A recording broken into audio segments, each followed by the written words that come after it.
The first snow of the season had arrived without announcement, as London's weather tended to do, quietly and with a certain air of self-satisfaction, as though it had been planning this entrance for weeks and was rather pleased with the effect. It came in the small hours of a Tuesday morning, settling on the rooftops of Whitechapel with a patience that the neighbourhood's residents rarely afforded one another. By the time Mrs. Constance Vane unlocked the front door of her boarding-house at 6:30 to bring in the milk, the street outside had been transformed into something almost gentle, almost forgiving. The cobblestones were smoothed beneath a thin white layer, and the gas lamp across the way wore a soft cap of snow like an elderly gentleman who had stepped outside without his hat and decided he rather liked it. Mrs. Vane stood in the doorway for a moment longer than was strictly necessary. She was a woman of practical habits and sensible constitution, not given to standing in doorways for the pleasure of it. But the street looked so unusually quiet that she permitted herself the small indulgence. The cold pressed gently against her face. Somewhere distant, a cart horse's hooves rang out in slow, muffled rhythm, and the sound travelled to her through the still air with remarkable clarity, each step distinct, like the ticking of a very large and unhurried clock. She collected the milk. She closed the door. She latched it, and here, as she pressed the bolt home with the heel of her palm, she paused again.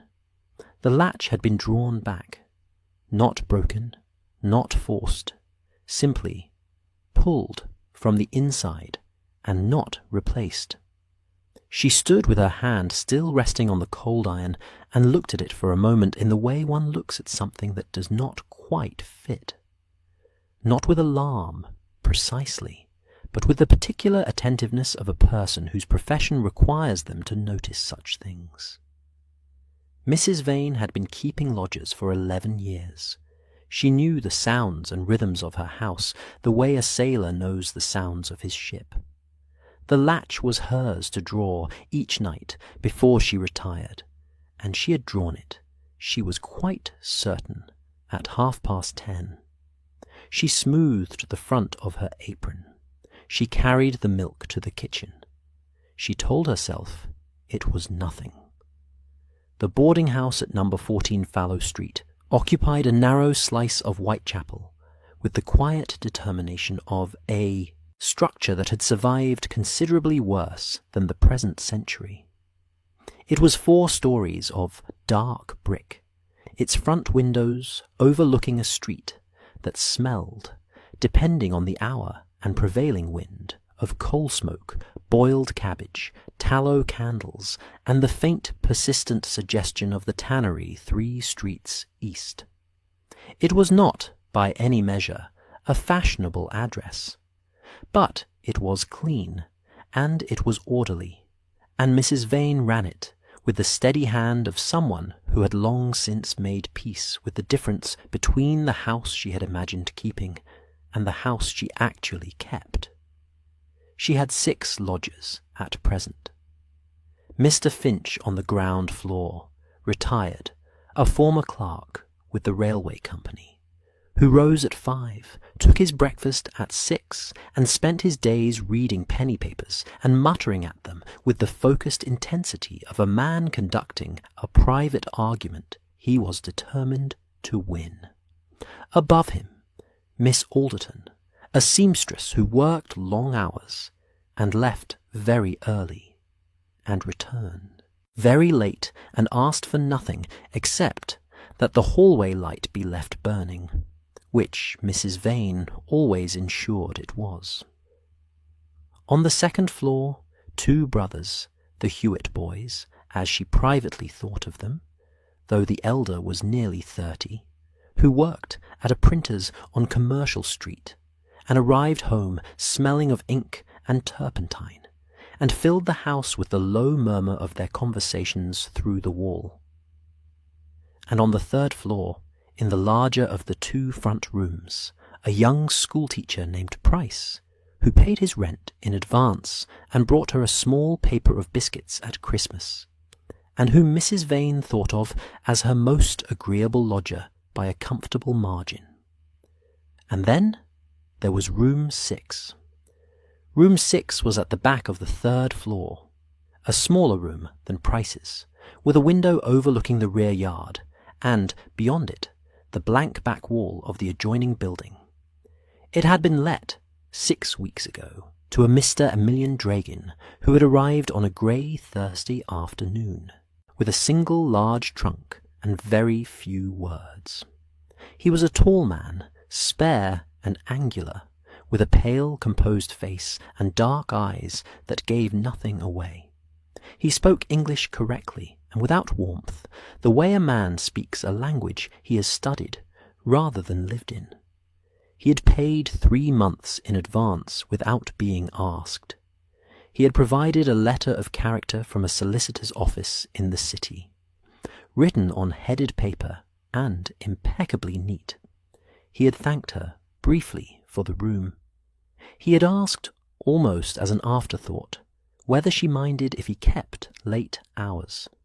She had said she did not mind, provided he was quiet about it. He had nodded once, as though this were a contract entered into and concluded. That had been the last extended conversation she had with him.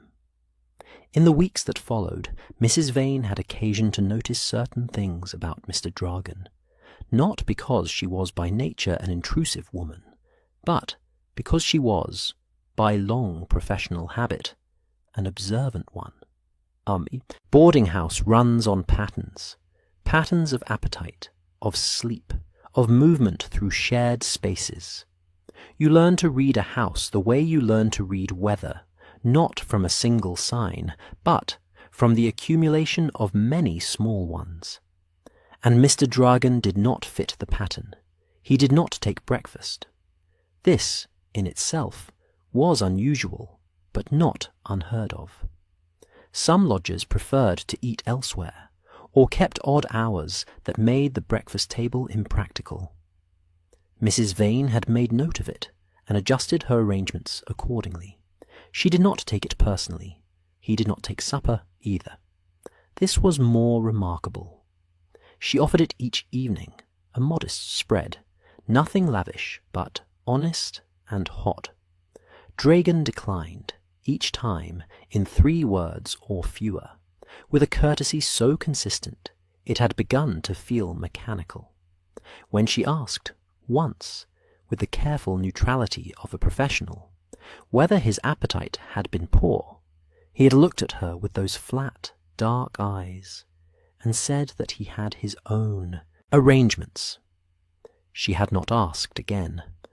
What arrangements those were, she could not quite determine.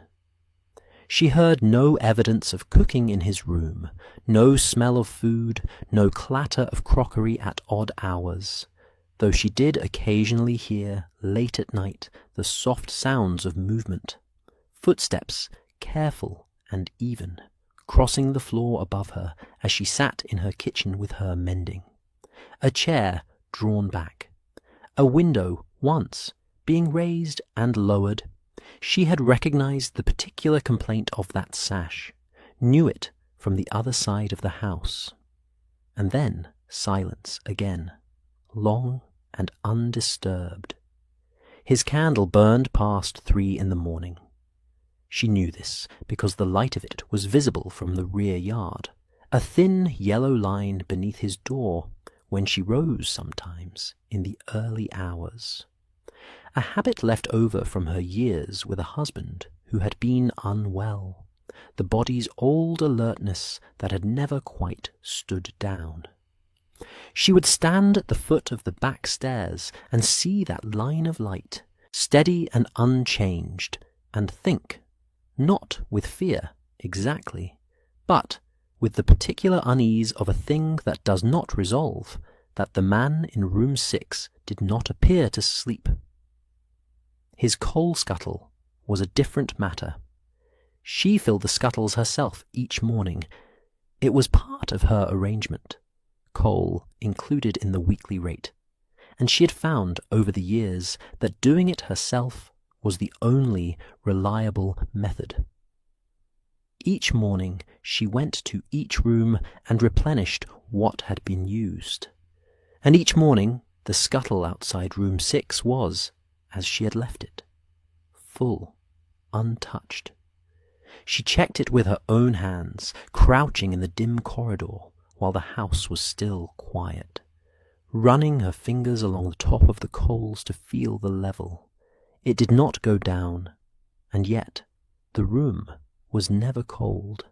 She had stood once in the corridor outside his room, in the grey November light, and pressed her palm flat against the door, an action she would have been embarrassed to explain to anyone, and felt, through the wood, a faint but unmistakable warmth, as though a fire were burning steadily inside, as though the room breathed its own heat without requiring her coal to do it. She withdrew her hand. She stood in the corridor for a moment.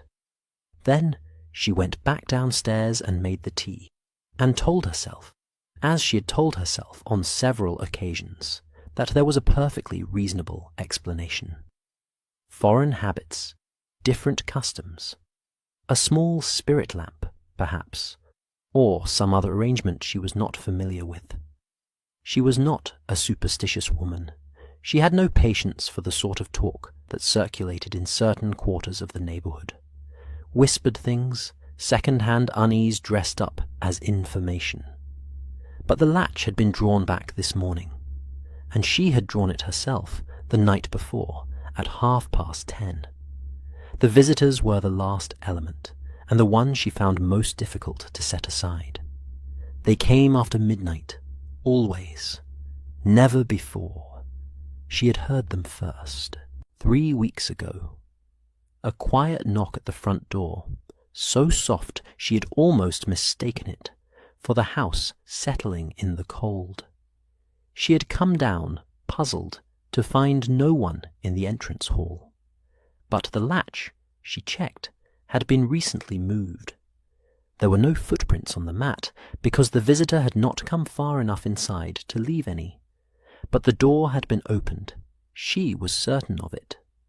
It had happened again the following week, and the week after that. Always past midnight, always quiet, never more than a few minutes. She could tell by the quality of the air in the hallway, the faint sense of disturbance, the way the cold from outside had not yet fully dissipated. Someone entered. Someone went upstairs. Someone left. Mr. Dragon's room was above, and though she heard nothing through the ceiling, no voices, no movement of furniture, she found, once, on the morning after such a visit, a thin smear of mud on the 3rd-floor landing that had not been there the evening before. A man's boot, from the width of it. Not Dragon's. She knew his tread. She had said nothing to the other lodgers. There was no point in alarming them over something she couldn't properly articulate. She had said nothing to the constable who sometimes walked the street on his night rounds, partly because she wasn't certain anything criminal had occurred, and partly, and this she was honest enough to admit to herself, because she was embarrassed. She kept a well-ordered house. She was not the sort of woman whose lodgers crept about in the night and received mysterious visitors, and to say so aloud would be to make it more real, more irregular, more a thing that required explanation. But the snow had changed her calculation. When she had gone out this morning for the milk, the snow in the rear yard had been smooth and undisturbed. She had noticed this in passing, without attaching significance to it. But later, after breakfast, when old Mr. Finch had made some remark about the beauty of fresh snow, and she had gone to the kitchen window to look, she had found herself studying the yard with a more particular attention. The snow lay even and unbroken. No footprints led from the back door. None led to it. The path to the coal store was unmarked, which meant that whoever had been entering and leaving the house for the past 3 weeks had not been using the doors. Mrs. Vane stood at the kitchen window for a long moment, looking at the unblemished white of the yard. Outside, the snow had begun to fall again, quietly and steadily, as though it had a great deal of time and no particular hurry. She thought of the coal that was never used, and the room that was never cold. She thought of the latch drawn back in the night. She thought of the mud on the landing, and the midnight knocks, and the thin yellow line of candlelight burning in the small hours. She thought, with a clarity that surprised her by its suddenness, that she needed to speak to someone who knew how to think about such things. She had heard the name, of course. Everyone in London had heard the name in one context or another, a figure mentioned in the papers occasionally, referred to with varying degrees of awe and skepticism by different kinds of people. She was not entirely sure she believed everything that was written about him, but she believed, in the way that a sensible woman believes in tools whose usefulness has been demonstrated repeatedly, that he was a person who understood the difference between the supernatural and the explicable. And at this particular moment, that was precisely the quality she required. She removed her apron. She put on her coat, her good one, the dark wool that she kept for church, and for occasions that required her to appear as herself, rather than as the woman who ran the boarding-house. She checked the mirror in the front hall, not from vanity, but from the instinct of a woman who had learned that people listened more carefully to those who looked composed. She told Miss Alderton, who was passing through the hall with her work-bag, that she would be out for a few hours, and that the door was to be kept latched. Miss Alderton said yes, and looked as though she might ask a question, and did not. Mrs. Vane went out into the snow. The streets of Whitechapel, in winter morning light, had a quality that was almost peaceful, if you did not look too closely at the edges. The snow smoothed the worst of the grime from the pavement, muffled the traffic to a low murmur, and gave even the most battered facades a brief, democratic dignity. A costermonger was setting up his barrow near the corner, his breath steaming in the cold air, his coat turned up at the collar. 2 children chased each other along the opposite pavement, their boots leaving deep prints in the white. A cab passed, the horse's head low and steady, the driver wrapped to the eyes in a scarf the colour of old mustard. She walked to the omnibus stop, waited, and when the vehicle came, she climbed aboard and sat near the window and watched London pass. The shift from Whitechapel's narrow density to the broader, grander streets as you moved west, the buildings getting taller and more confident in their own importance, the foot traffic changing character, the quality of the hats improving perceptibly.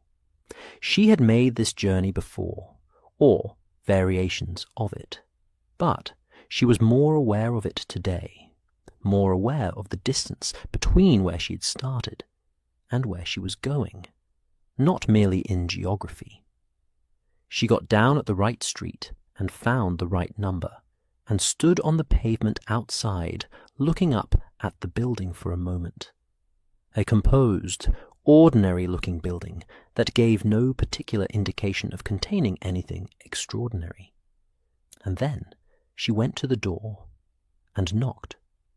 A landlady answered. A small, capable woman with an expression of practised pleasantness, who looked at Mrs. Vane with the assessing eye of one, professional recognizing another, and who, when Mrs. Vane gave her name and stated her business, nodded in the manner of someone for whom unusual visitors had long since ceased to be unusual. "I'll see if he's available," she said, and went upstairs and returned a moment later to say that he was, and would, Mrs. Vane come up. The sitting room at the top of the stairs was warm and slightly disordered, in the particular way of rooms that belong to people who think more than they tidy.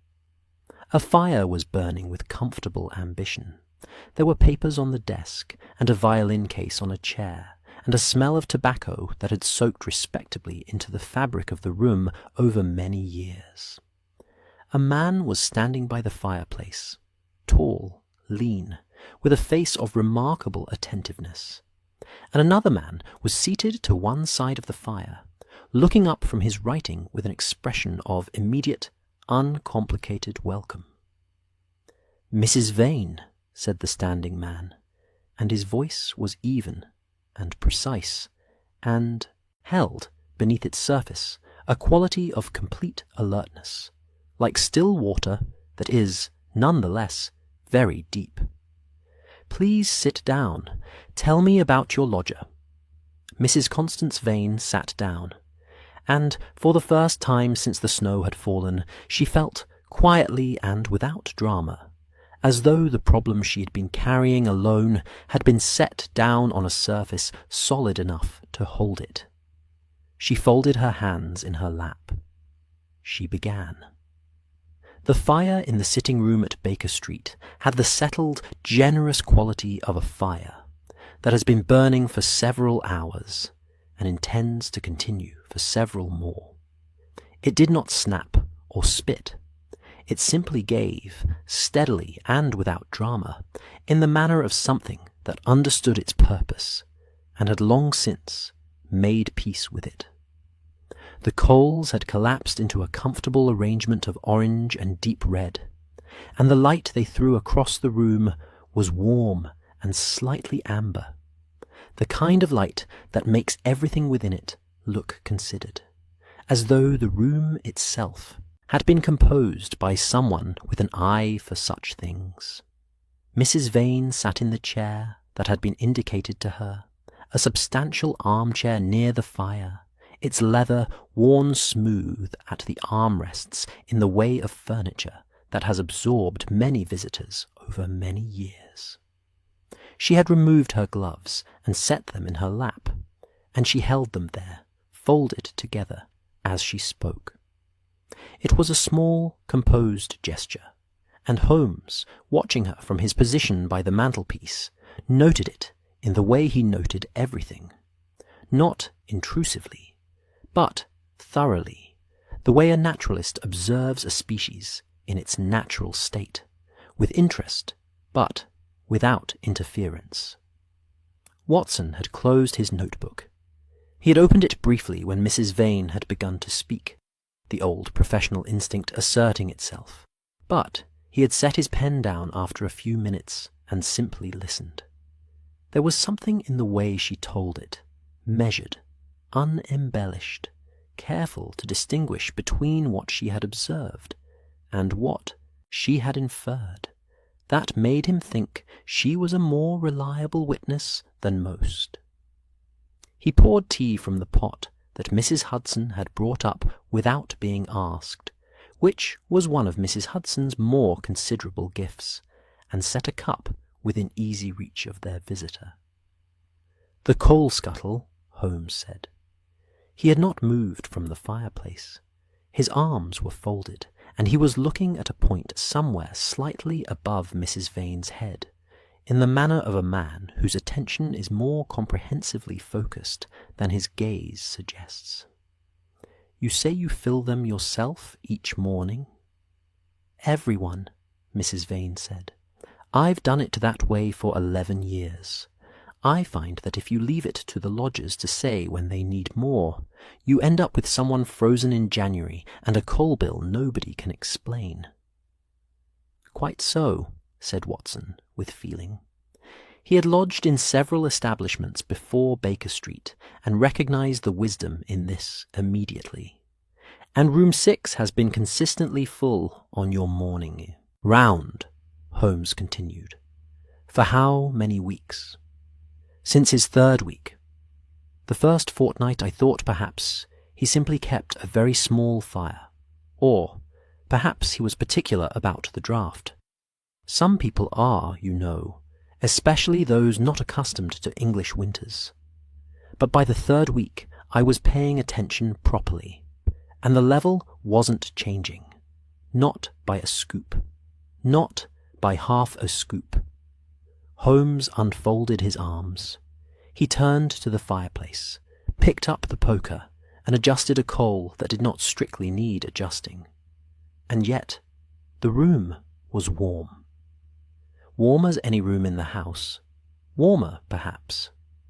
Warmer, Holmes repeated quietly, as though filing the word somewhere. The room settled around them for a moment. Outside, Baker Street continued its morning business, the particular music of a London street in winter, muffled by snow into something almost pastoral. A vendor's call came from somewhere below, indistinct but cheerful, and the rumble of a heavy cart followed. And then relative quiet returned, broken only by the fire. Watson studied their visitor. She was a woman of perhaps 45, he estimated, though she carried herself with an economy of movement that made age difficult to pin down precisely. Her coat was well maintained and clearly not new, which told him something about her circumstances. Sufficient, but not comfortable. Her face was composed, but there were faint lines at the corners of her eyes that spoke of sustained vigilance, of years spent listening for things slightly out of order in the night. He recognized that particular quality. He had seen it in the faces of soldiers who had spent long periods on watch. The body learns, eventually, to remain half alert even at rest. The visitors, Holmes said, turning back from the fire. You mentioned they always arrive after midnight. Always on foot, you believe. And the duration, never more than a few minutes in your estimation. That's my best sense of it. I can't be certain of the exact time because I don't sit up watching for them. But I've been woken. I'm a light sleeper. I always have been. And when I've come down, it's been past the hour. And you have never seen one directly? Never. I've heard the knock. I've felt, afterwards, when I've come down, that the air in the hall was different, colder, the way it is after a door has been opened and closed. And once I found the mud on the landing, as I said. A man's boot. Holmes had moved from the fireplace now and was standing near the window, looking down at the street, his hands clasped behind his back. The winter light fell across his profile and gave him, Watson thought, the aspect of someone performing a calculation that only he could see. You noted the width. I've looked at enough boots in 11 years to know the difference between a man's print and a woman's. You have indeed. There was something in Holmes's tone that was not quite approval. Holmes did not distribute approval, the way other people did, but was adjacent to it, a recognition of competence. And on the mornings following these visits, did you notice anything else?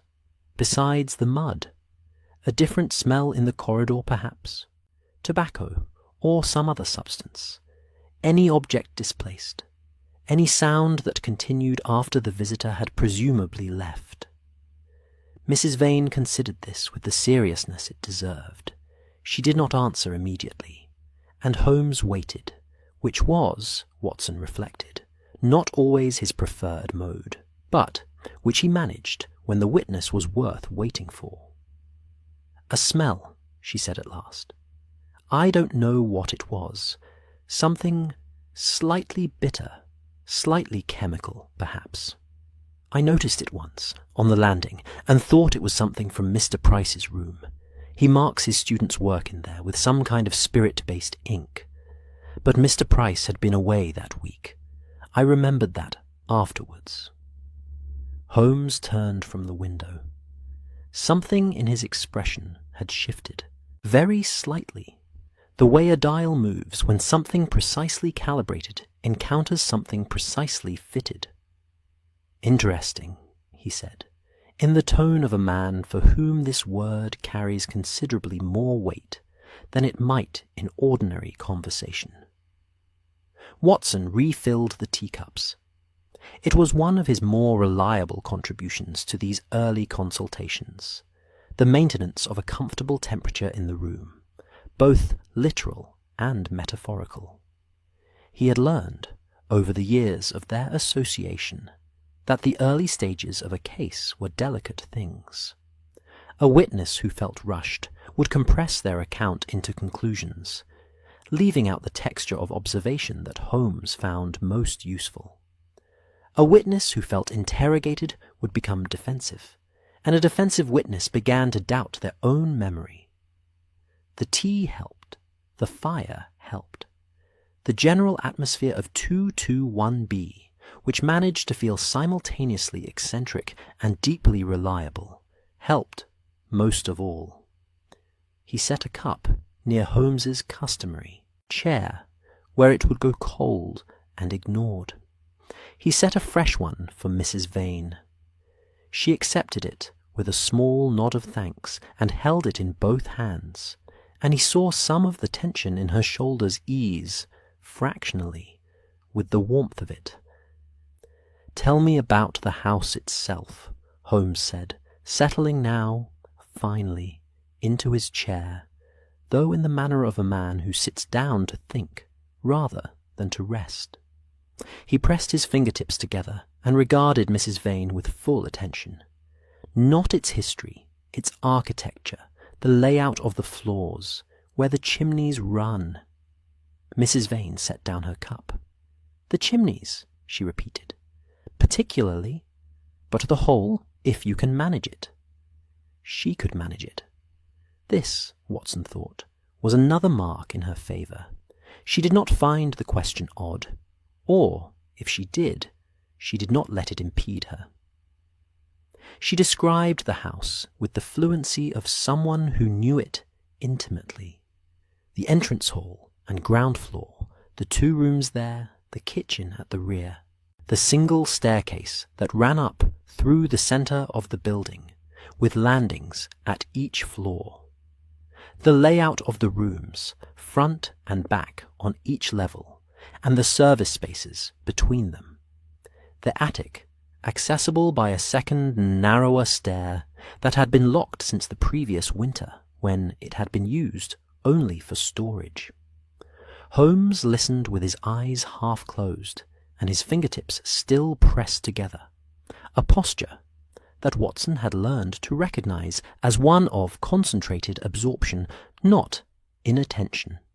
He asked 2 or 3 precise questions about the chimney stack, where it ran relative to the back rooms, whether it served all 4 floors from a single internal structure or split at some point. Mrs. Vane answered as fully as she could, and where she was uncertain, she said so. "There are 2 stacks," she said. "I believe. One at the front of the house and one at the back. The back one serves room 6 and the attic above it, and the kitchen below, I think. The builders could tell you more precisely than I can." "They could," Holmes agreed. "But you've told me enough." He paused. "The attic stair. You say it's been locked since last winter. Who holds the key?" "I do. It's on my household ring." "And the room itself, the attic space. When did you last go up?" "September. I went up in September to retrieve some table linens I'd stored there. It was empty otherwise. Boxes, some old furniture I've no room for below. I locked it behind me when I came down. I'm quite certain of that." "I don't doubt it." Holmes rose from the chair. He had come to a decision of some kind. Watson recognized the particular quality of stillness that preceded it, the way a clock is still for a fraction of a second before the mechanism engages and the hands move. "We'll come to Fallow Street this evening, if you're willing, before dark, I think, while the snow remains undisturbed." Mrs. Vane set her cup down. Something in her face settled. Not relief, precisely, because relief implies a burden lifted, and the burden was very much still present. But something adjacent to it, the particular easing that comes from having handed a problem to someone equipped to receive it. "Yes," she said, "this evening suits me well." After she had gone, Mrs. Hudson showing her out, with the careful courtesy she extended to all of Holmes's visitors, regardless of address or station, Watson stood by the window and watched her cross the street below, a dark figure moving steadily through the white. She did not look back. She walked in the manner of someone who has made a decision and intends to honor it. "Well?" said Watson. "Well," agreed Holmes, who had immediately resumed a position of apparent collapse in his armchair, with his legs extended and his eyes on the ceiling, the posture he adopted when his mind was doing the part of its work that didn't require his body to cooperate. "Curious case." "Curious case," Holmes confirmed. Then, after a moment, "She is extremely observant. The coal scuttle, that is the detail of a genuinely careful mind. Most people would have noticed the candlelight, or perhaps the absence at meals. The coal is a matter of daily physical habit, unglamorous, easily overlooked. She noticed it because she performs the task herself, and her hands confirmed what her eyes might have rationalized away." Watson made a note, not because he would forget it, but because writing things down at this stage helped him to trace the shape of them later. "The smell on the landing, some kind of chemical substance. What does that suggest to you?" "Several things," said Holmes, "one of which I find particularly interesting in the context of chimney architecture." He paused. "It suggests a man of certain technical knowledge. It suggests a purpose that is being very carefully concealed. And it suggests, though I shall not yet commit to this, that the rather elaborate theatre of unnaturalness has been, to some extent, deliberately performed." Watson looked up from his notebook. "You mean he wants to seem strange?" "I mean," said Holmes, with the precision of a man who is choosing each word as a watchmaker chooses a part, "that a man who pays 3 months in advance, provides an impeccable letter of character, and immediately establishes himself as too peculiar to be approached, is a man who understands the uses of a reputation." The fire shifted and settled. Outside, the snow continued to fall, steady and soft, covering the prints Mrs. Vane had left on the pavement, as though erasing the evidence of her visit. Watson looked at his notes, then at Holmes, who was still regarding the ceiling with the focused vacancy of someone who is seeing something that isn't there yet. "I'll ask Mrs. Hudson about lunch," Watson said. "Do," said Holmes, distantly, "and ask her whether she has any knowledge of chimney construction in mid-Victorian terraced housing." Watson paused at the door. "Shall I ask her? Seriously, or—" "Perfectly seriously." Holmes had closed his eyes. "She renovated the basement 3 years ago. She will know more about internal flue architecture than either of us, and she will almost certainly have an opinion about it." Watson went downstairs. Behind him, in the warm, disordered sitting-room, the fire burned steadily on, and Sherlock Holmes lay still in his chair and thought. with the quiet intensity of a man assembling something complicated in the dark.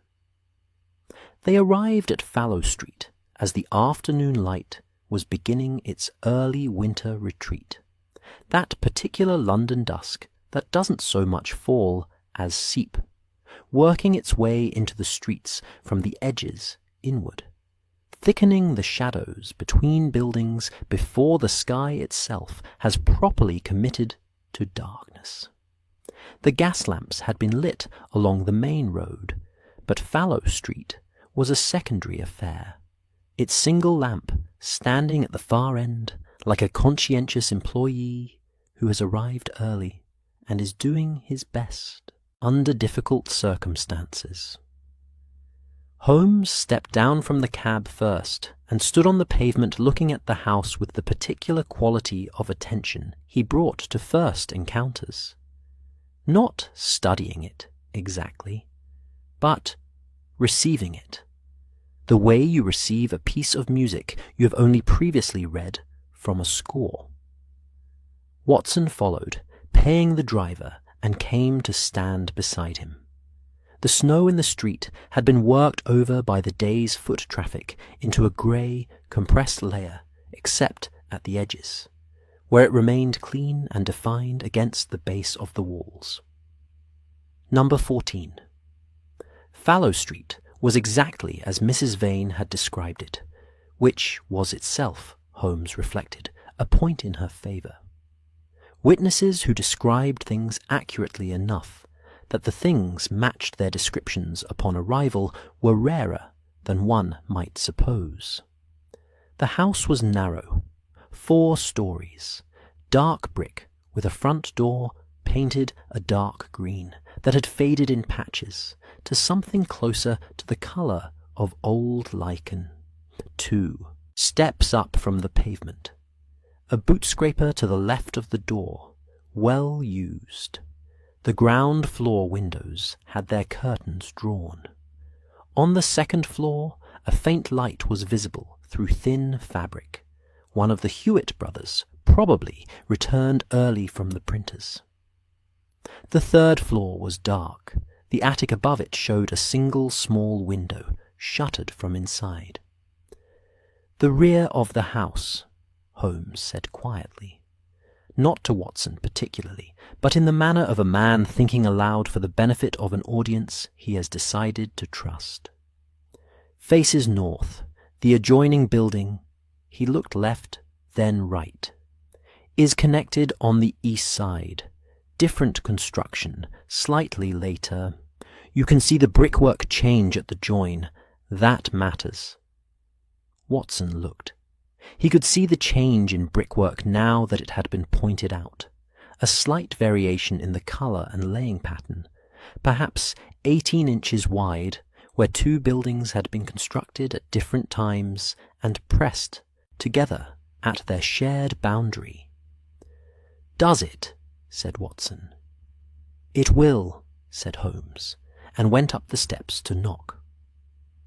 Mrs. Vane received them in the entrance hall with the composed efficiency of a woman who had spent the intervening hours making sure her house was in the best order it could be, for an inspection she didn't fully understand, and couldn't quite explain to her lodgers. She had told them, Watson gathered from her brief account, that she was having some work done on the drains, a sufficiently unpleasant explanation that no one was likely to ask follow-up questions. Holmes moved through the house the way a physician moves through a ward, not casually, not dramatically, but with a steady, purposeful attention that touched everything lightly and left nothing unexamined. He paused in the entrance hall to test the floorboards near the door, pressing his heel down at intervals and listening to the result, with his head slightly inclined. He looked at the latch. He crouched, briefly, to examine the threshold, the gap between door and frame, the condition of the draft excluder, the wear pattern on the step. "How long has that draft excluder been torn?" he asked, without looking up. Mrs. Vane looked. "I hadn't. Since November, I believe. One of the lodgers caught it with their heel." Which lodger? She thought. Mr. Dragon, actually. It was the week after he arrived. He came down late one evening, and I heard it catch. I meant to replace it. Holmes stood. He said nothing, but Watson, who had learned to read the small calibrations of his colleague's silence, understood that this had been noted and filed in whatever internal architecture Holmes used to organize such things. They went up. The staircase was narrow and slightly uneven, as staircases in houses of this age and class tended to be, not dangerously so, but with the accumulated personality of many years and many footsteps, each tread worn in its own particular way. Holmes went up, slowly, pressing each foot down with deliberate care, listening. At the first landing he stopped and pressed his palm flat against the wall. "The chimney stack," he said to Mrs. Vane, who had followed them up. "It runs behind this wall here?" "I believe so, yes." He tapped the wall in several places, a quiet, methodical sound, 4 taps in a line moving upward, and then a pause, and then 4 more. Watson watched. He had seen Holmes do this before in other contexts, testing walls for hollow spaces, for the absence of solid material behind the plaster. And he knew what a change in resonance meant. But he was not always certain he could hear what Holmes could hear in the same sounds. Holmes moved to the second landing. He repeated the process. Then the third, outside the door of room 6. Here he paused longer. The wall to the right of Dragon's door received 4 taps, then 8. Then Holmes moved along it to where it met the wall of the adjacent room. The room that was, Mrs. Vane confirmed in a whisper, empty at present, its previous occupant having departed 3 weeks ago. "Convenient," said Holmes, very quietly. "I've been meaning to let it again," Mrs. Vane said, with the faint defensiveness of someone who suspects they are about to be told something they would rather not know. "It's been empty since when, exactly?" "Since the 23rd of November." Holmes looked at Watson. The 23rd of November was, Watson calculated rapidly, 2 days after Mrs. Vane had first heard the midnight knock. The empty room was small and cold, and smelled of dust and the particular staleness of spaces that have been shut up for some weeks. Holmes went to the fireplace first. It was a small iron grate, standard for a room of this size, with a narrow chimney flue rising above it. He crouched in front of it and looked up into the flue for a long moment, and then he took from his coat pocket a small box of matches and struck one, holding it inside the mouth of the flue and watching the flame's behavior with focused interest. The flame moved, not dramatically, not the vigorous movement of a flue with a strong draw, but a gentle lateral drift, as though there were a cross-current of air from somewhere beside the primary shaft. Holmes let the match burn down and shook it out. He stood. He went to the wall that adjoined Dragon's room and laid both palms flat against it, standing quite still for a moment with his eyes closed and his head slightly bowed, the posture, Watson always thought, of someone listening through their hands.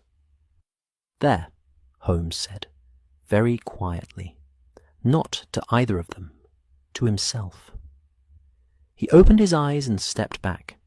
He looked at the wall with the expression Watson had come to think of as the one that meant the puzzle had just shown him its corner piece, the first element that makes the shape of the whole begin to resolve. "The chimney void," Holmes said, turning to Watson, "in houses of this construction, terraced, mid-century, built quickly and in sequence. The chimney stacks are often not fully solid, between floors. There is a void space in the masonry, sometimes considerable, that runs vertically between the flues. In houses built at the same time as their neighbours, this void is shared at the party wall. In houses built against an existing structure, he gestured toward the east wall, the void may be accessible from both sides. Watson looked at the wall. You mean someone could move through it? I mean someone has been moving through it. Holmes turned to Mrs. Vane. The attic key, please. The attic stair was at the end of the third-floor corridor, a narrow door, unassuming, with a keyhole that Mrs. Vane addressed with the second key on her ring. The door opened onto a steep, straight stair rising into darkness. Holmes produced a small lantern from his coat. He had come prepared, Watson noted, which meant he had thought carefully about what he expected to find, and went up first. The attic was low-ceilinged and long, running the full width of the house. It smelled of old wood and dust and something else, that slightly bitter chemical note that Mrs. Vane had described on the landing, stronger here. Holmes moved to the centre of the space and raised the lantern. The boxes and furniture Mrs. Vane had described were present, pushed to the walls, leaving the central area clear. The floorboards in that central area showed, in the lantern light, a distinct pattern of disturbance. Dust moved and resettled, the particular texture of a surface that had been crossed repeatedly and recently. Holmes followed the trail of disturbance to the east wall. There, half concealed behind a large oak dresser that looked as though it had not been moved in years, was a section of the wall that had, in fact, been moved considerably. The plaster around a section of roughly 18 inches by 2 feet had been carefully cut, not broken or forced, but cut cleanly with a tool, and then reseated so that at a casual glance it appeared undisturbed. Holmes set the lantern down. He pressed the section with both hands, and it gave slightly, perhaps a quarter inch, confirming the absence of solid masonry behind it. Watson crouched beside him and looked. The dresser, he now saw, had been fitted with small brass casters on its 2 front legs, recent additions, the brass still bright against the old dark wood. It could be moved, easily and quietly, by one person. It had been moved repeatedly. The floor beneath it showed the curved marks of its path. The cross-current in the flue, Watson said slowly. The void behind this wall communicates with the flue in the empty room below. And from the other side, Holmes said, it communicates with whatever lies within the adjoining building structure, which we shall need to examine. He stood, brushing dust from his knees with a fastidiousness that seemed, in the low attic light, almost companionable. But not tonight. He picked up the lantern and turned to look at the space one final time, the displaced dust, the bright casters, the carefully replaced plaster. Outside, through the small shuttered window, the snow was still falling. The house around them was quiet, its lodgers settled into their evening routines below, unaware of what the attic floor was recording in its dust. Mrs. Vane, Holmes said, as they moved toward the stair, your house is in rather better order than you feared. The disorder, such as it is, has been introduced deliberately and from outside. He paused at the top of the stair and looked back at her with a steadiness that Watson recognized as his version of reassurance. Not warm, precisely, but solid. The reassurance of a foundation rather than an embrace. Nothing in this house is wrong with the house. Mrs. Vane stood in the attic doorway holding her lamp. Her face, in its light, was composed and careful, and Watson thought he saw in it the particular quality of a person absorbing difficult information with dignity, not relieved, not frightened, but present and resolute. "Then what is wrong," she said, "is with the lodger." "Yes," said Holmes, and went downstairs. It was Mr. Finch who found him. This was, in its way, characteristic of Mr. Finch, not the finding of a murdered man, which was outside his usual experience, but the being in a place where something significant occurred before anyone else had thought to look. He was an early riser by decades of habit, and on the morning after Holmes and Watson's first visit to Fallow Street, he had gone up to the attic at 5:30 with the specific and practical intention of retrieving a small wooden chest he had stored there the previous summer, which contained letters he wished to reread. He had found the chest. He had also found Silas Orville. Mrs. Vane sent word to Baker Street by 7 o'clock. Holmes and Watson arrived before 8, ahead of the police inspector, which was either fortunate timing or the result of Holmes having anticipated something of the kind. Watson was not entirely certain which, and Holmes, characteristically, did not clarify. The attic looked different in the early morning light that came through the now unshuttered window, colder, starker, the dust more visible on the floorboards, and the shadows harder and less forgiving than they had been by lantern light the previous evening. Mr. Finch had been persuaded downstairs by Mrs. Vane, and was sitting in the kitchen drinking tea with the focused determination of a man who intends to be extremely calm and is working rather hard at it. The other lodgers had been kept below. The attic was quiet. The dead man was on the floor near the east wall, near, Watson noted immediately, the section of displaced plaster that Holmes had examined the night before.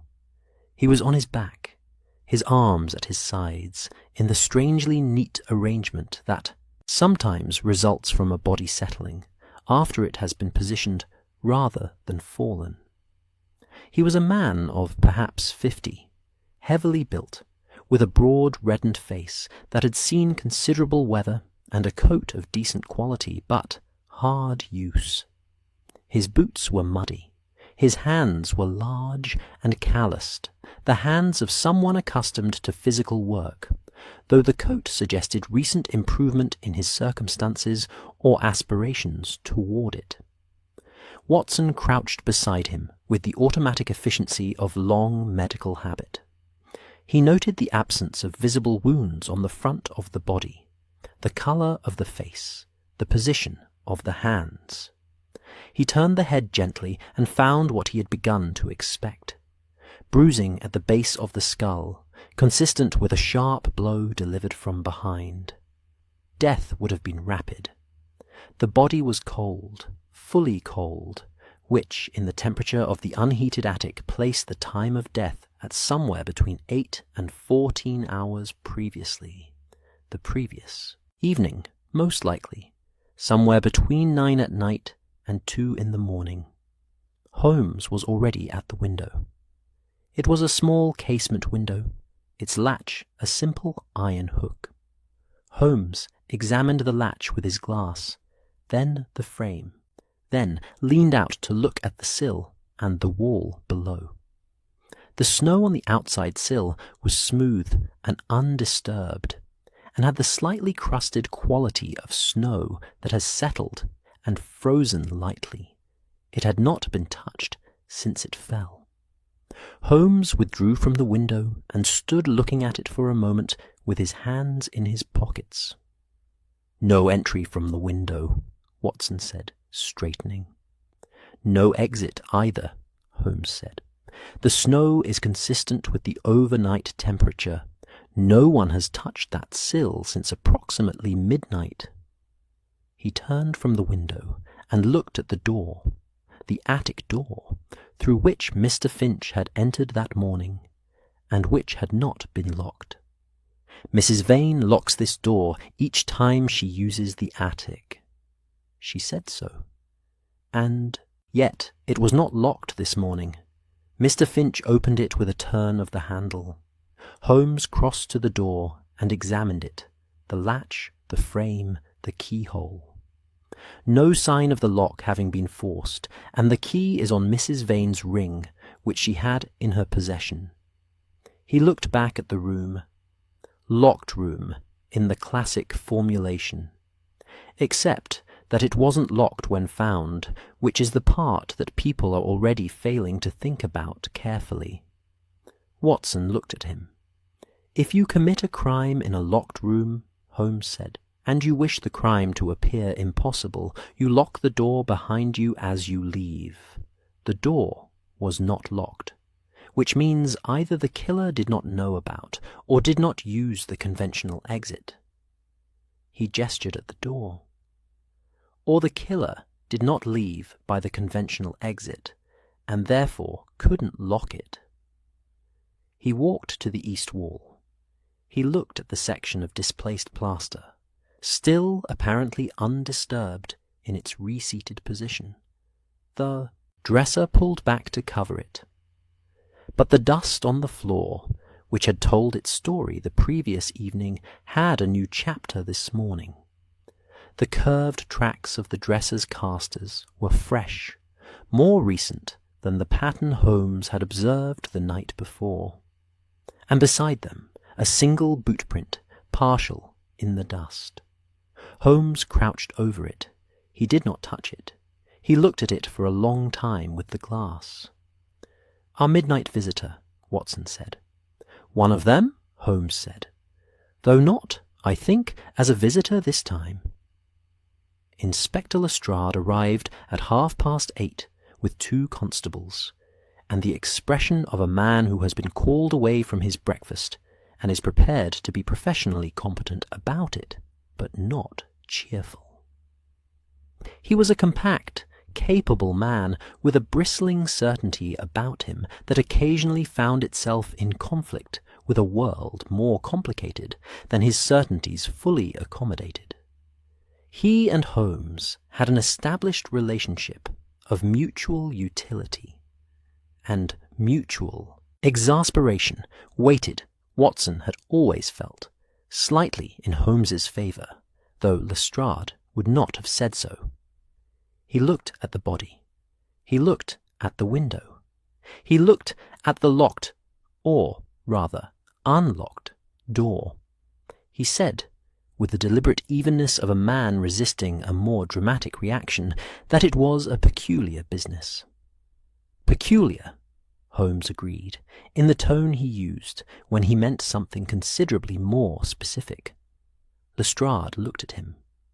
"You were here last night." "I was, examining the premises, at the invitation of the householder, in connection with certain irregularities she had observed. Irregularities which have now, one might say, resolved into a somewhat sharper focus." Lestrade looked at Watson, who offered him an expression of sympathetic solidarity. Lestrade returned his attention to Holmes. "And did these irregularities include any anticipation of a dead man in the attic?" "Not a specific anticipation," Holmes said. "A general readiness, perhaps." This was, Watson reflected, not the most soothing thing Holmes might have said, but it was probably the most accurate. While Lestrade directed his constables and began the process of official documentation, Holmes moved through the attic with a systematic patience that Watson recognized as the mode he adopted when the evidence was speaking to him in a language he needed to translate carefully before reporting. He examined the floor in sections, moving from the body outward, covering the full space of the attic in a slow, overlapping pattern. He examined the walls, the ceiling, the stored furniture, the boxes. He spent a considerable time at the east wall, not touching the displaced plaster section, but examining its edges, the floor around it, the dresser above it. Watson occupied himself with the body, a full examination, as thorough as the circumstances allowed, recording his observations in his notebook with the methodical care of someone who knows they will need to reconstruct. This moment later, the dead man had no identifying papers on his person. His pockets contained a handkerchief, a few coins, a stub of pencil, and a small folded piece of paper. Watson unfolded the paper carefully. It contained a single line of writing in a cramped, careful hand. Number 14, 3rd floor, 10 o'clock. No name, no date, no signature. He showed it to Holmes, who had come to stand beside him. Holmes looked at the paper for a long moment. 3rd floor, he said, not the attic. He came to the wrong place, Watson said. He came to where he was directed, Holmes said. The question is who directed him, and whether they expected him to arrive at the attic or the 3rd floor. He folded the paper and handed it back to Watson. Then he looked at the body, not with the clinical detachment he sometimes affected, but with something more considered, something that Watson, who knew him well, recognized as the specific quality of attention Holmes gave to victims. Not sentiment, exactly, but a kind of serious acknowledgement. His name is Silas Orville, Holmes said. Watson looked up sharply. You know him. I know of him. He was, until approximately 18 months ago, a debt collector employed by a firm in Southwark, with a rather flexible interpretation of its professional boundaries. Holmes paused. He subsequently changed his occupation according to certain information I received some years back in an unrelated matter. The nature of his new occupation was not recorded. But a man who begins as a debt collector and then moves into an unspecified private practice, in possession of a note directing him to a particular room at a particular hour, represents a fairly legible sentence. Watson considered this. Blackmail. The paying end of it, I suspect, Holmes said, not the collecting. He looked at the east wall one final time. He came here to make a payment, or to make a threat, or both, which would explain why someone ensured he didn't leave. The rumours reached Mrs. Vane's kitchen by mid-morning, because rumours in Whitechapel travelled with the efficiency of things that have a great deal of willing assistance.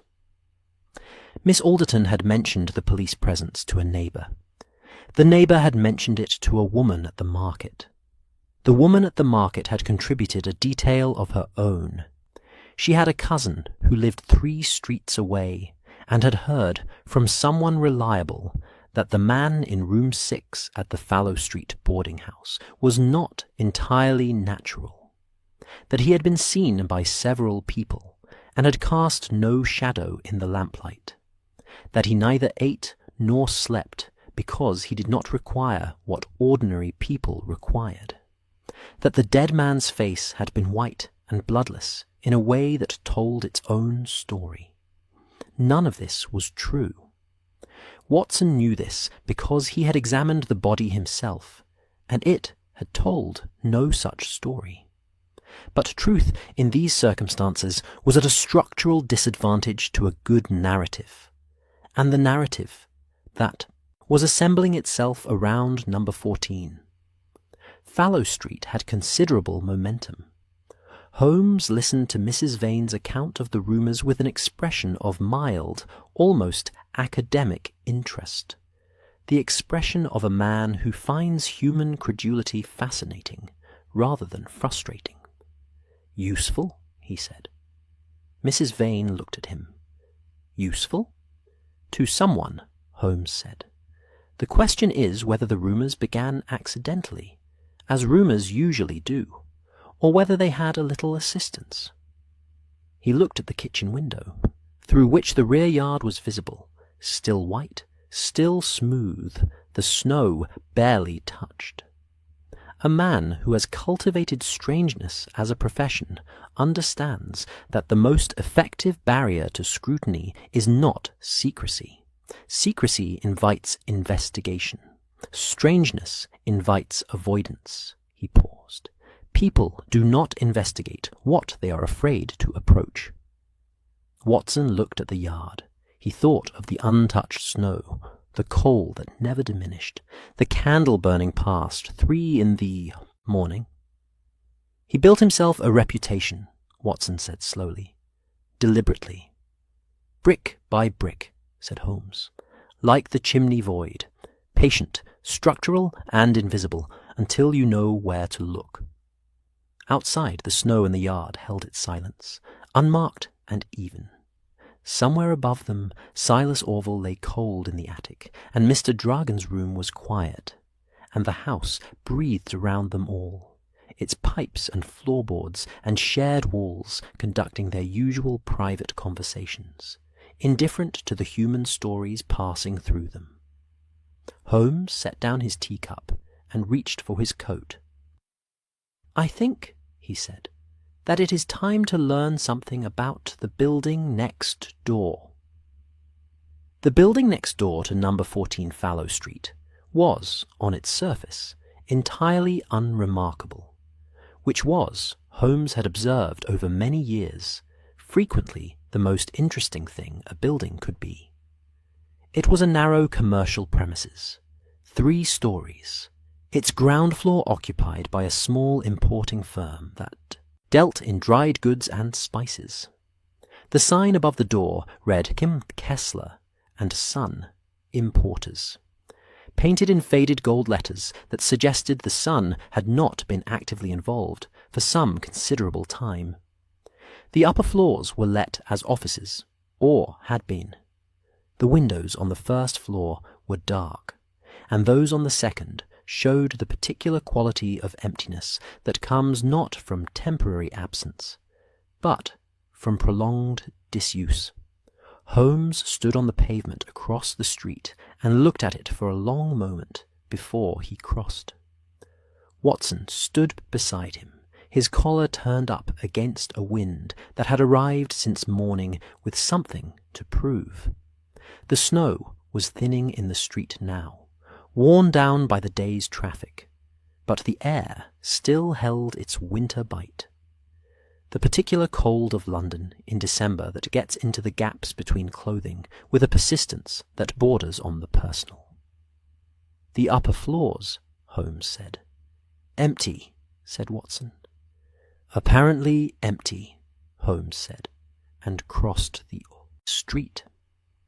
The proprietor of Kessler and Son was a stout, careful man of perhaps 60, with the complexion of someone who has spent a professional lifetime surrounded by turmeric and paprika, and has arrived at a certain permanent warmth of colouring as a result. He received Holmes with the wariness of a man who associates unexpected visitors with either tax assessors or trouble, and he was not entirely wrong in this association. Holmes was, on these occasions, capable of a social flexibility that Watson always found impressive. He could adjust the register of his manner with the precision of a musician finding a key, and he had found, long ago, that the most useful key with cautious commercial men was the practical one. He asked about the upper floors with the direct simplicity of someone inquiring about available rental space, and the proprietor, whose name was Aldrich Kessler, and who had indeed outlasted his son by some decades, relaxed perceptibly. The upper floors, he said, had been let until 8 weeks ago to a gentleman who had used them as a private office. The gentleman had paid his rent quarterly and in advance. He had been quiet, had caused no difficulties, had occasionally kept late hours, but never unreasonably so. Kessler himself went home at 6 and could not speak to what occurred after. The gentleman had given his name as Mr. Edward Farrell. Holmes asked, with the air of someone making polite conversation, whether Mr. Farrell had done anything particular to the upper floors during his tenancy, any modifications, any construction. Kessler frowned. He said that Mr. Farrell had, about 3 months into his tenancy, asked permission to have some work done on a blocked fireplace in the first-floor office. He had said it was a matter of ventilation. The rooms were cold, and the existing flue was not drawing properly. He had arranged his own workmen quietly on a weekend, and Kessler had seen no reason to object. "And did you inspect the work afterwards?" Holmes asked. Kessler said that he had not. The fireplace had appeared, when he glanced at it, to be in order. There had been some mess which had been cleaned up. He had not examined it closely. Holmes thanked him with the brevity of a man whose questions have been answered, and they went out. On the pavement, Watson turned up his collar again and looked at Holmes. Farrell and Dragon. "The same man," Holmes said. He was walking now, not toward Fallow Street, but in the opposite direction, with the purposeful stride of someone following a line of thought that has acquired momentum. 2 identities, 2 addresses, 1 connecting passage between them. The office in Kessler's building was the entrance. The boarding-house room was the retreat. He paused at the corner to let a dray cart pass, its great wheels grinding through the packed snow. The workmen he brought in on the weekend modified the fireplace flue to create the access point. The work would not have been complex. The chimney void between the 2 buildings already existed. It needed only to be opened carefully and fitted for use. And the attic of Mrs. Vane's house. The attic was the connection point at the upper level, from Kessler's first floor through the void to the attic of number 14, then down through the house's internal structure. Holmes turned right, then right again, navigating toward a street Watson recognized as running parallel to Fallow Street, behind it. The midnight visitors never approached through the front door. They entered Kessler's building, which has, as you may have noticed, a rear entrance from the service lane, went up to the first-floor office, and came through. Watson thought about this as he walked. But Mrs. Vane heard a knock at the front door. "Yes," Holmes said, "she did, which is the detail I find most considered of all." Watson waited. A knock at the front door, heard by the householder, establishes, in her mind, that someone entered through the front door. She comes down, finds no one, concludes she imagined it, or that someone knocked in error. She does not look for another explanation because she already has one, however unsatisfying. Holmes glanced at him. Someone knocked at that door deliberately, not to enter, to be heard, to provide a false point of origin. Watson absorbed this. He knocked his own door. Or had someone do it on his behalf? Yes. Holmes stopped at the entrance to a narrow service lane between 2 rows of buildings. A passage just wide enough for a man on foot, floored with old brick, running between the rear walls of Fallow Street and the parallel row behind. He looked down it. The snow here was untouched, not because no one had passed, Watson understood, but because the overhanging walls and close buildings had kept the worst of the snow from settling. The brick was damp and dark. "Here," Holmes said, "this is how the visitors came and went. This lane runs behind Kessler's building, the rear entrance, and then up. They spent the better part of an hour making quiet inquiries in the neighbourhood, the particular kind of inquiries that Holmes was best at, which were less interrogations than conversations, and less conversations than the careful creation of circumstances in which people told you things they had not quite realized they knew. The constable who walked the night beat on this section was a methodical Yorkshireman named Graves, who had covered the same route for 4 years, and had consequently developed a detailed, if largely unconscious, map of the neighbourhood's patterns and anomalies. Holmes found him at a coffee stall near the end of the main road, and engaged him with the directness that working men tended to respect. No preamble, no social manoeuvring, simply a precise question delivered with genuine attention to the answer. Had Constable Graves, in the past 6 weeks, observed any regular late-night movement in the service? Lane behind Fallow Street? Graves had. He had noted, on 3 or 4 occasions, a figure in the lane between midnight and 1, moving toward the north end, away from the main road. He had not challenged the figure because there was nothing in itself irregular about a man moving through a service lane at night. People did, for all manner of reasons that were none of Graves's concern, unless they gave him cause. The figure had not given him cause.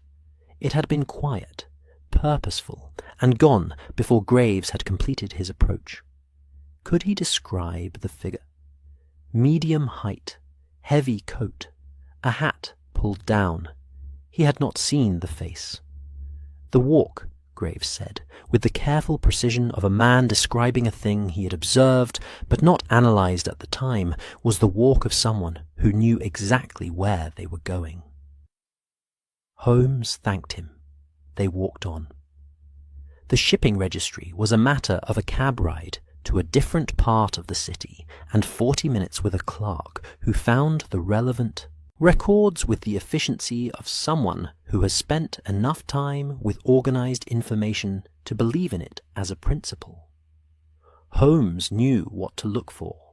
He had, Watson gathered from the conversation, certain prior knowledge that was now being confirmed rather than discovered, the distinction mattering considerably to Holmes, even when it did not alter the outcome. The name Emilian Dragon appeared in the registry in connection with a cargo vessel that had docked at the East India Docks in September, 3 months ago. The cargo had been listed as commercial goods, textiles. The consignee was a firm that Watson did not recognise, but that Holmes, examining the record with his glass, identified in 3 seconds as a shell, a company name without substance, registered at an address that turned out, when checked against a second registry document, to be a solicitor's office that specialised in the formation of corporate entities for clients who valued privacy. The name Edward. Farrell appeared in a second document, a letter of credit issued by a counting house, dated 8 months earlier. The credit was substantial. The purpose listed was the establishment of a private commercial enterprise. The address given for Farrell matched the Kessler building on Fallow Street's parallel road. Watson stood beside Holmes at the registry counter and looked at the 2 documents side by side. "The same man," he said, "and substantial money moving through both identities." "Moving through them," Holmes agreed, "not resting in them. Both names are instruments rather than identities."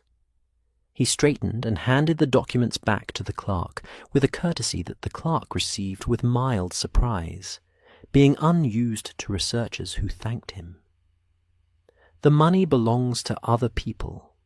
It is passing through Dragon, or Farrell, as water passes through a pipe. The pipe takes a portion for itself, but the water's origin and destination are elsewhere. Watson put his notebook away. Outside the registry office, the afternoon had completed its retreat, and the city's lamps were coming on along the main road, one by one, like slow thoughts arriving in sequence. "Blackmail," he said. "Blackmail," Holmes confirmed, "conducted with considerable sophistication, multiple identities, a hidden access route, a carefully maintained atmosphere of supernatural unease to discourage close inquiry, and a victim, or rather a series of victims, who arrived through the service lane in the small hours and departed through the same route, lighter in the pocket and disinclined to speak of it. And Orwell." Holmes was quiet for a moment. A cab passed, its lamp swinging, the horse's breath steaming in the cold air. "Orwell was a threat," he said finally. "He knew something about Dragon's true identity, or his method, or both. He came to Fallow Street not as a paying visitor, but as a man who intended to change the terms of the arrangement." Holmes looked down the road, not quite toward Fallow Street, but in that general direction. He underestimated what he was dealing with. Watson thought of the body in the attic, the large calloused hands, the decent coat, the careful note in the pocket. 3rd floor, 10 o'clock. Someone had sent him not to the 3rd floor, but to the attic. Someone had known he was coming and had arranged the attic as a destination. He was directed there, Watson said. He was, Holmes said, which means the note was either written by Dragon himself or by someone acting on his behalf who knew about the attic and the access route. He turned and hailed a cab. "Either way," he said, as the vehicle drew up, "it means that our man is aware the attic has been used and aware that it is compromised as a route, which means he will not use it again." Watson climbed in. "Then we've lost our evidence of the passage." "We've lost one piece of it," Holmes said, settling back as the cab began to move. "But a man with 2 identities and a blackmail operation and a body in an attic has other threads to pull." He looked at the city passing outside the window, the lamps and the dark, the snow thinning at the edges and holding at the centres, the whole vast complicated organism of London going about its evening in profound indifference to the small, precise drama being assembled within it. "He will need to run," Holmes said quietly, "or he will need to act, and either decision will tell us something." The cab moved through the darkening streets, and Watson wrote in his notebook, and Holmes watched the city. And somewhere behind them, in a narrow boarding house in Whitechapel, the lodger in room 6 sat in his warm, coalless room and waited.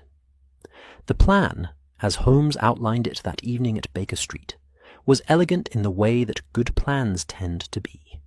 Not complicated, but precisely fitted to the shape of the problem it addressed, like a key cut for a specific lock, rather than a skeleton key that might work on several. Watson sat by the fire with his notebook and listened. Mrs. Hudson had brought supper at 7 and removed it at past, the plates considerably lighter, which was unusual for an evening when Holmes was in the middle of active thought. He tended, at such times, to forget that food existed as a practical requirement rather than an abstract concept. But tonight he had eaten with the focused efficiency of a man fueling an engine that has work to do before morning. Lestrade had arrived at 8, punctual in the way of men who are professionally sceptical, but privately curious, and who have learned, through a number of experiences they would not always choose to recount in detail, that when Holmes says to come at 8, coming at 8 is the more productive option. He sat across from Watson with a cup of tea he had not touched, listening to Holmes with the expression of a man running quiet calculations, estimating odds, assessing risk, deciding how much of his professional credibility he was prepared to stake on another man's certainty. "You want to send someone through the passage," Lestrade said. "I want Dragon to believe someone is coming through the passage," Holmes said, from his position by the mantelpiece. He had not sat down. He rarely sat during the operational phase of a case. He moved, instead, in short, precise circuits, as though the thinking required a certain physical counterpart. "There is a difference. I have no interest in anyone actually using the chimney void tonight. It is unstable. Dragon knows it has been discovered, or suspects it. He may have modified the access point. We will not send anyone through it." "Then how," Watson said, "does he believe a visitor is coming?" Holmes looked at him with the particular quality of attention he reserved for questions he considered genuinely good ones. He has other means of knowing when visitors approach. He has used this route for 6 weeks without detection. He knows the timing, the method, the signals used by his clients to announce themselves. Holmes picked up a folded paper from the mantelpiece and held it out to Lestrade. This was delivered to the Kessler Building this afternoon, addressed to Edward Farrell. It was placed under the rear door of the building by a street boy I employed for the purpose. Lestrade unfolded it and read. Watson watched his face. "It's a request for a meeting," Lestrade said. "From a man named in the note as Croft," Holmes said. "A name which Dragon will recognize, if my information is correct, as belonging to one of his regular visitors. A man of some social position and considerable anxiety about certain documents which Dragon holds." Holmes paused. "The real Croft is currently in Edinburgh, where he has been for the past 10 days visiting his sister. He will remain there. The note is not from him." Lestrade looked up. "You forged it." "I composed it," Holmes said, with a distinction that seemed to satisfy him more than it entirely satisfied Lestrade. The handwriting was approximated from a sample I obtained. The content follows the pattern, in tone and phrasing, of the arrangement Dragon operates. I was able to infer the likely protocol from Mrs. Vane's account of the visitor pattern and 1 or 2 other sources. The note requests a meeting tonight at the usual hour, through the usual route. And if he comes to verify through the passage. "He will not come through the passage," Holmes said. "He will wait in his room, as he always waits. The visitor arrives through the passage, comes to the 3rd floor, enters room 6. That is the established pattern. We need him to expect a visitor. We do not need a visitor to actually arrive through the passage." He moved to the window and looked down at Baker Street, where the evening was going about its business in the amber light of the lamps.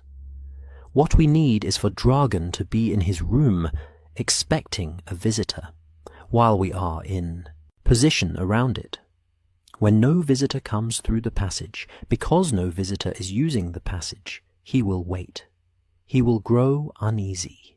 He may try to leave by the conventional exit. And when he opens the door of room 6, he will find us." Lestrade turned this over for a moment. Watson, who had been following the logic with the attentiveness he had developed over years of such evenings, saw the place where the plan was most delicate. "He might not open the door," Watson said. "He might wait all night." "He might," Holmes agreed. "But a man expecting a visitor who does not arrive in a house where he knows the police have been present, in a room above an attic where a body has been discovered, will not sit quietly indefinitely. Human patience under pressure has a shape to it, and Dragan, for all his considerable qualities, is human. He turned from the window. He will move. The question is only when. They went to Fallow Street at 10:30. Holmes, Watson, Lestrade, and a constable named Birch, whom Lestrade had chosen for his quality of being large and quiet simultaneously, which Holmes had specified as the required combination. Mrs. Vane had been informed, in terms that were reassuring without being fully detailed, that the evening would conclude the matter. She had received this information with the composed practicality that Watson had come to expect from her, had provided them with the key to the empty second-floor room, and had taken herself to her kitchen, where she had, by her own account, a great deal of mending that required her attention, and would continue to require it regardless of what occurred on the floor above. The empty room on the second floor was cold and dark, and smelled of its weeks of disuse. They arranged themselves in it with the quiet efficiency of people who have done this kind of thing before, or who have done adjacent things and have the temperament for the waiting that such operations require. Lestrade positioned himself near the door. Constable Birch stood to one side with the particular quality of stillness that large men sometimes achieve, less absence of movement than suspended readiness. Watson took the chair by the window, not to watch the street, but because a chair was available, and standing for an indefinite period in a cold room was a thing that his leg occasionally protested. Holmes stood near the centre of the room, and did not appear to be doing anything in particular, which, Watson knew, meant he was doing several things simultaneously in the interior space where most of his significant activity occurred. The house around them settled into its late-night state. Below, Mrs. Vane's kitchen light went out at 11. She had, Watson suspected, finished neither her mending nor her waiting, but had decided that showing a light was inadvisable. The Hewitt brothers could be heard faintly through 2 floors of intervening structure in the last stages of a conversation that had been running since they came home. Mr. Price, on the floor above, had gone quiet by 10. Mr. Finch, who had spent the day in a state of careful normality that Watson found rather admirable given the circumstances, had retired early. Room 6 was directly above them. Through the ceiling, at intervals, they could hear the even footsteps of a man crossing and recrossing a limited space. Not restlessly, not frantically, but with the measured patience of someone who has been still for a long time and is allowing himself a small, controlled movement. "He's awake," Lestrade murmured. "He hasn't slept before 3 in 6 weeks, Holmes said quietly. "He won't begin tonight." At 20 past midnight, the footsteps in room 6 changed. Watson heard it before he fully understood what he was hearing. A difference in the rhythm, the weight of the tread, shifting from the measured back and forth of waiting to something more purposeful. A pause. The sound of a chair moved. Then steps to what Watson estimated was the east wall, toward the chimney, toward the plaster section. Holmes raised one hand, a gesture that required no interpretation. They were all perfectly still. Above them there was a sound of careful movement, the specific quality of movement that is trying not to be movement. the controlled physical grammar of someone doing something they do not wish to be heard doing. A low sound, not quite a creak. The dresser, Watson thought, being moved. The bright casters on the old wood shifting in their arc. Then silence. A long silence, during which the house breathed around them, and the distant city made its muffled nighttime sounds, and the cold in the room pressed its quiet company against them all. Then steps, heavier, more deliberate, moving from the east wall toward the room's door. "Now," Holmes said, and they were moving. The corridor outside room 6 was dark, except for the thin line of candlelight beneath the door. Holmes was at the door in 4 steps, with Lestrade a half step behind. Watson came behind them both, and Constable Birch filled the corridor in a way that left very little room for alternative arrangements. Holmes knocked. Not tentatively, a firm, even knock, the knock of someone who is not asking permission. A silence. Then, from within, a voice, controlled, careful, the voice of a man who has decided in the span of 3 seconds how to play the next 30, said, "Who is there?" "My name is Sherlock Holmes," Holmes said, conversationally, as though this were a perfectly ordinary hour for an introduction. "I have been looking forward to meeting you, Mr. Dragon. Or Mr. Farrell, if you prefer. I am, as it happens, equally familiar with both." Another silence, shorter this time. Watson heard, within the room, the specific quality of stillness that follows a decision. The door opened. Emilian Dragon was exactly as Mrs. Vane had described him, tall, spare, composed, with dark eyes that gave nothing away, and a face of remarkable control. He was dressed as though he had not been to bed, which he had not, and he held a candle in one hand with the steadiness of someone whose hands do not tremble under pressure. He looked at Holmes for a moment without speaking. Then he looked at Lestrade, at the constable behind him, at Watson. "I see," he said. He said it with the flatness of a man acknowledging a chess position that has run out of moves, not with defeat exactly, but with a kind of professional recognition that the game has reached its conclusion. "I think you do," Holmes said. He was, Watson noted, entirely calm, not the taut calm of suppressed excitement, but the settled calm of a man who has arrived at the place he expected to arrive at. "The passage through the chimney void has been examined. The registry documents for both of your identities have been obtained.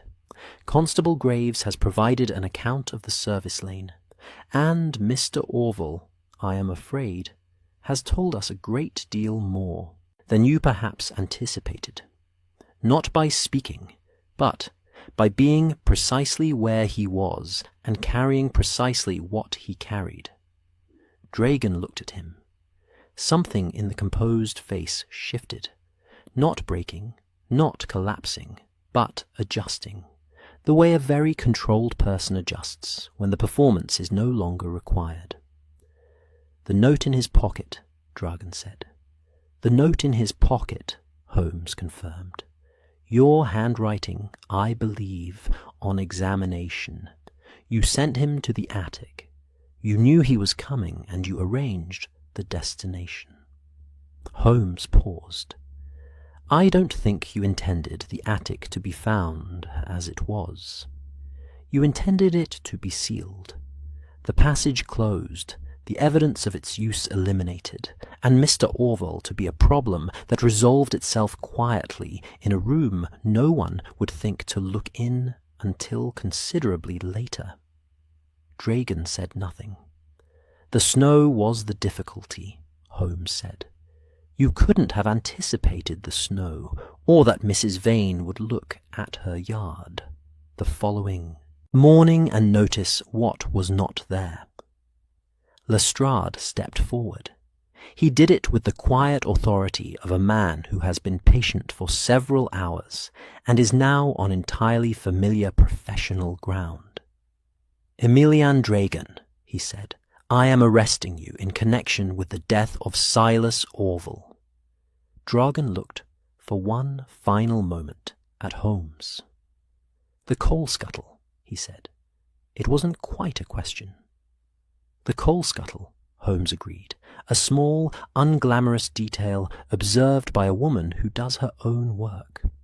You built an elaborate architecture of strangeness, and it was the coal that gave you away." He paused. "It usually is something of that kind."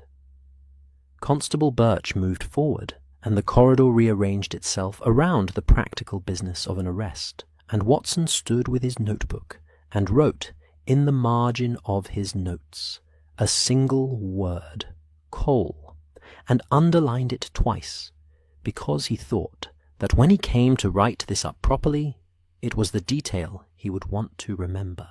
The candle in Dragon's hand was taken and set on the hall table, where it burned on steadily, throwing its warm light across the corridor walls, indifferent to the proceedings, illuminating nothing in particular, and everything equally, as a good light should. They did not return to Baker Street until nearly 2 in the morning. Lestrade had taken Dragon away with the efficient quietness of official process completing itself, and the house on Fallow Street had settled back into its nighttime state, with the particular relief of a structure that has been holding its breath for some weeks, and has finally been permitted to exhale.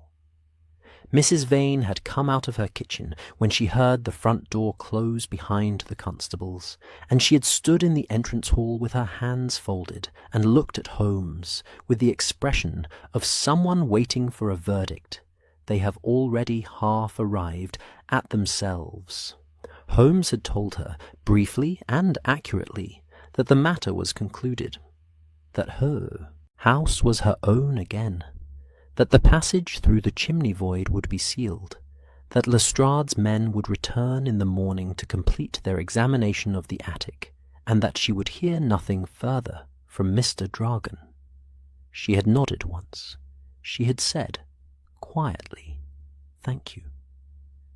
And then she had gone back to her kitchen, and Holmes and Watson had let themselves out into the snow.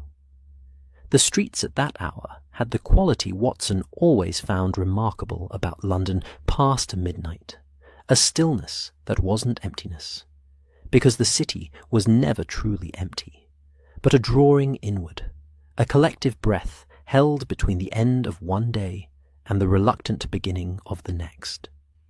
The snow had stopped falling some hours ago, and now lay in its final arrangement, smoothed by the cold into a surface that reflected the gas lamps with a soft, diffuse glow, as though the light were coming from slightly below rather than above.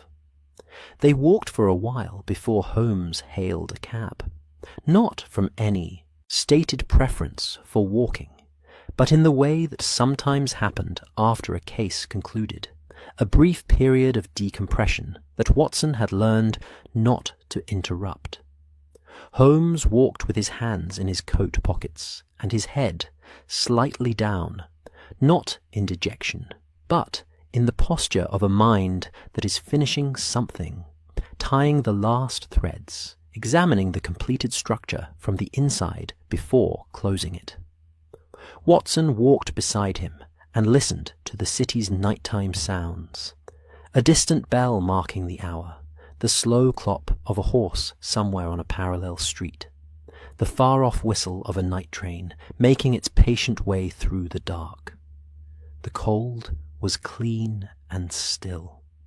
Their breath steamed beside them as they walked.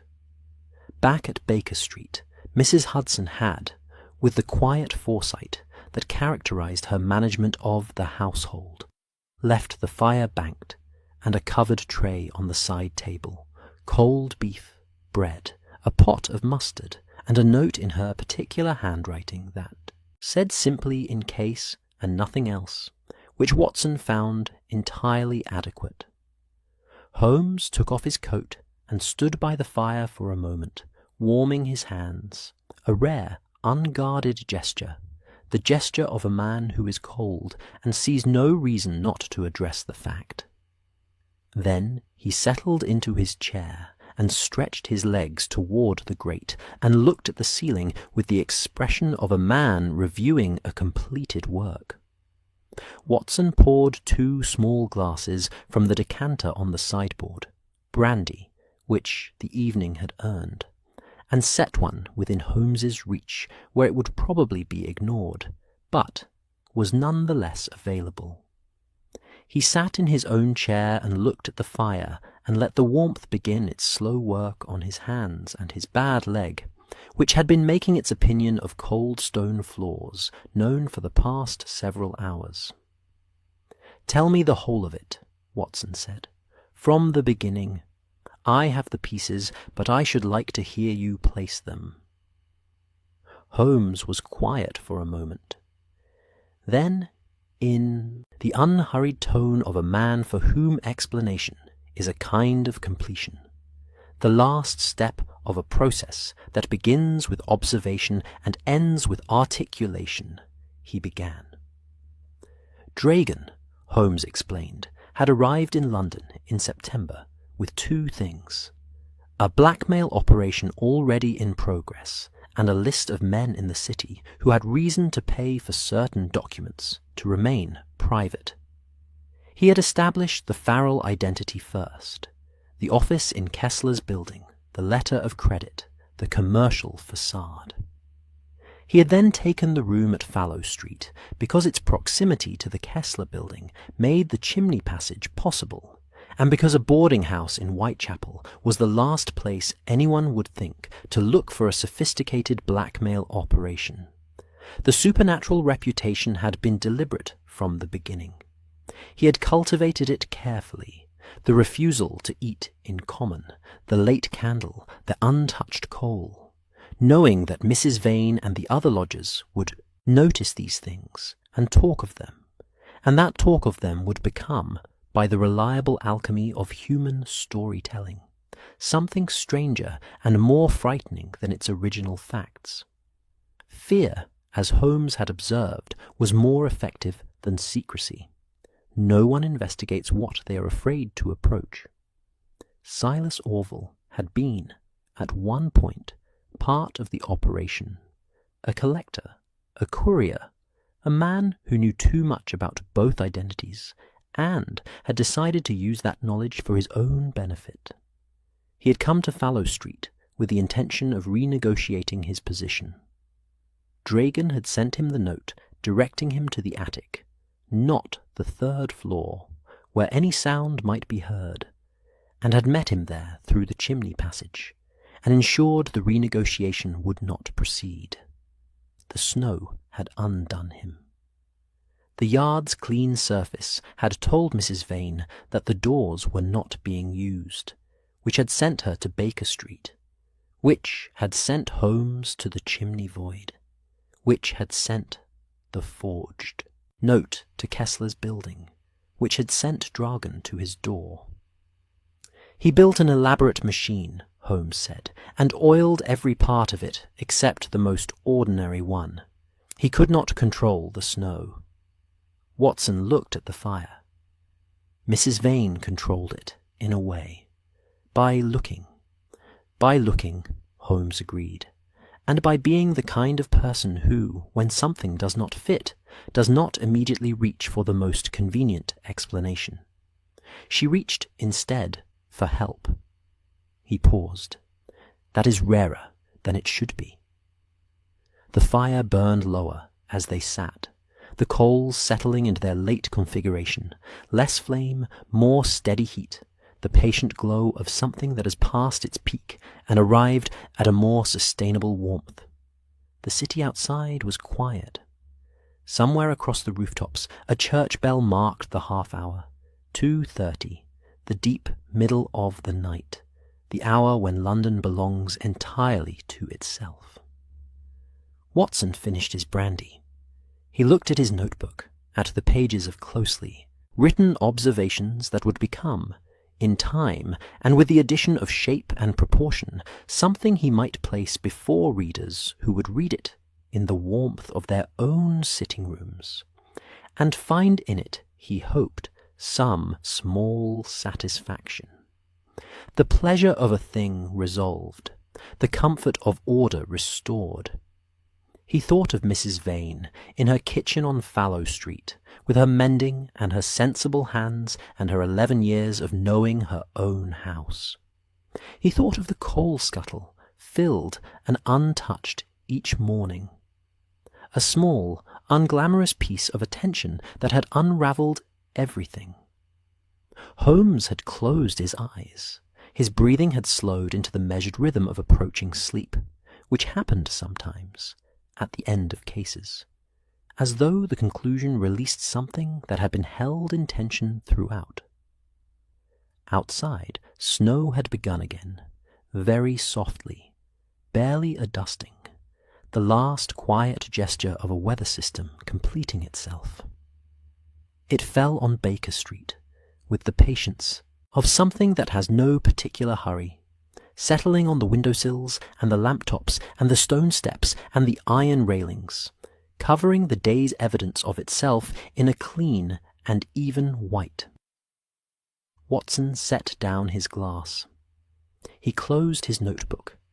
He listened to the snow and the fire and the slow, settled breathing of the room around him, and he thought that there were worse ways to end an evening than in warmth, with the work done, and the city going quietly to sleep outside the window. He blew out the lamp nearest him. The fire gave what light remained, amber, low, sufficient, and the snow fell on, and London dreamed, and the night held everything gently, the way a good night should.